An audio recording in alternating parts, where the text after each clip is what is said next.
Shalom and blessings, warriors of Yahuah and the truth. I'm going to be continuing on tonight with the BYNV scriptures, Natsarim version. We are on Shemoth, Exodus 4.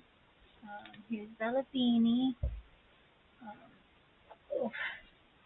Say hello, Beanie. Shalom, shalom. I'm thinking about possibly making a separate channel for Bella because she does some adorable things and she has a lot of cute dress harnesses now, so maybe we can do some special videos of Bella out playing outside or Bella doing cute stuff in here and doing her little chats that she does, because she can say some words like some of the dogs that you see on YouTube. So let me know in the comments what you guys think of that idea. And if you haven't yet, please like, subscribe, and share down below. We are on, okay, you guys already know. We're on Exodus 4. And Moshe answered and said, and if they do not believe me, nor listen to my voice, and say, Yahuah has not appeared to you? And Yahuah said to him, what is that in your hand? And he said, a rod. And he said, throw it on the ground. So he threw it on the ground, and it became a serpent. And Moshe fled from it. And Yahuah said to Moshe, reach out your hand and take it by the tail. So he reached out his hand and caught it, and it became a rod in his hand.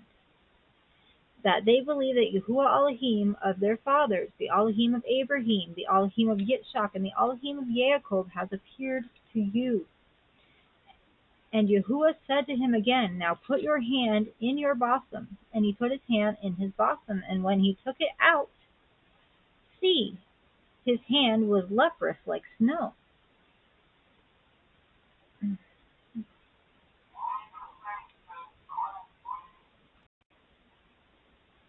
And he said, put your hand in your bosom again. So he put his hand in his bosom again, and drew it out of his bosom. And see, it was restored like his other flesh. And it shall be, if they do not believe you, nor listen to the voice of the first sign, they shall believe the voice of the latter sign. And it shall be, if they do not believe in these two signs, or listen to your voice, that you shall take water from the river and pour it on the dry land. And the water which you take from the river shall become blood on the dry land.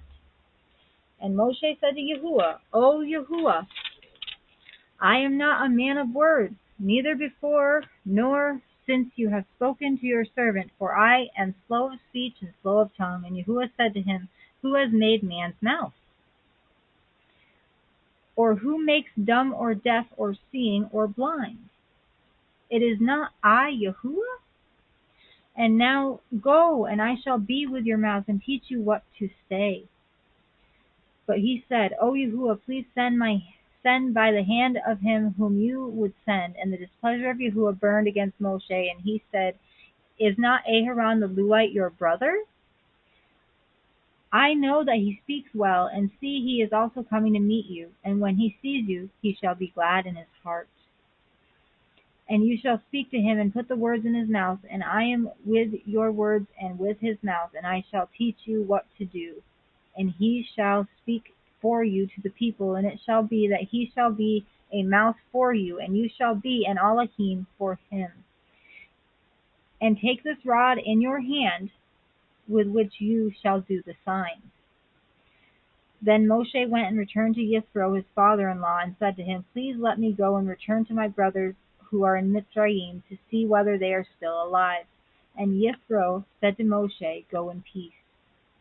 And Yahuah said to Moshe in Midian, go, return to Mitzrayim, for all the men are dead who sought your life. So Moshe took his Ashah, or wife, and his sons, and set them on a donkey, and he returned to the land of Mitzrayim. And Moshe took the rod of Elohim in his hand. And Yahuah said to Moshe, as you go back to Mitzrayim, see that you do all those wonders before Pharaoh which I have put in your hand. But I am going to harden his heart, so that he does not let the people go. And you shall say to Pharaoh, thus said Yahuah, Yasharal is my son. my firstborn. So I say to you, let my son go to serve me, but if he refuses to let him go, see, I am killing your son, your firstborn. And it came to be on the way, in the lodging place, that Yahuah met him and sought to kill him. And Zipporah took a sharp stone and cut off the foreskin of her son and threw it at Moshe's feet, and said, You are indeed a bridegroom of blood to me. So he let him go. Then she said, You are a bridegroom of blood because of the circumcision. And Yahuah said to Aharon, Go to meet Moshe in the wilderness. And he went and met him on the mountain of Elohim and kissed him. Moshe then told Aharon all the words of Yahuah who had sent him, and all the signs which he had commanded him. And Moshe went with Aharon and gathered together all the elders of the children of Yasharal. And Aharon spoke all the words which Yahuah had spoken to Moshe. Then he did the signs before the eyes of the people. And the people believed, and they heard that Yahuah had visited the children of Yasharal, and that he had looked on their affliction, and they bowed their heads and did obeisance. Next time we'll be reading Exodus 5. I'm just going to sing a short praise. This is my favorite part. I wish I could sing a longer praise. No matter, no matter, no matter what they say or do to you, keep praising Yah. No matter, no matter, no matter what they say or do to you, just keep praising Yah. We love you all with an everlasting love, as our Abba Yahuah and the Shamayim loves each and every one of us. Shalom, shalom, shalom, aloha. Until next time.